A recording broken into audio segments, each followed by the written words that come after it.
আসসালামু আলাইকুম, Poppy's kitchen ওয়ার্ল্ডে আপনাদের সবাইকে স্বাগতম। আশা করছি সবাই ভালো আছেন। চলে আসলাম নতুন একটি ব্লগ ভিডিও নিয়ে। আমরা দেশের বাড়িতে গিয়েছিলাম আর ওইখান থেকে দুইটা হাঁস কিনে এনেছি।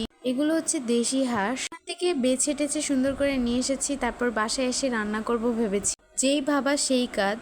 বাসায় এসে ভালো করে প্রসেস করে কেটে বেছে নিলাম। তারপরে ধুয়ে চুলায় বসিয়ে দিলাম রান্নার জন্য। সব মশলাগুলোকে ম্যারিনেট করে রেখেছিলাম কিছুক্ষণের জন্য।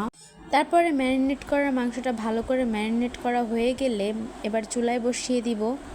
মাংসগুলোকে ভালো করে কষিয়ে নিব। যত কষাবো ততই মজা হবে। কষানো শেষে পানি দিয়ে দিলাম একটুখানি।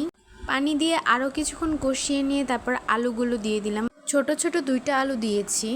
আলুগুলো দিয়ে আরও কিছুক্ষণ কষিয়ে নিয়েছিলাম। তারপরে ঝোলের পানি দিয়ে দিলাম। এবার বেশ খানিকক্ষণ চুলায় রেখে জাল করে নিয়েছিলাম। অ্যান্ড দেন এই হচ্ছে আমার তরকারি ফাইনাল লুক। কেমন হয়েছে সবাই জানাবেন। হাঁসের মাংসের সাথে গরম গরম ভাত না হলে যেন জমেই না। তো আমি এক প্লেট ভাত নিয়ে আর হাঁসের মাংস নিয়ে বসে গেলাম। কেমন হয়েছে সবাই জানাবেন। আর সবাইকে অসংখ্য ধন্যবাদ আমার ভিডিওটি দেখার জন্য। আল্লাহ হাফেজ।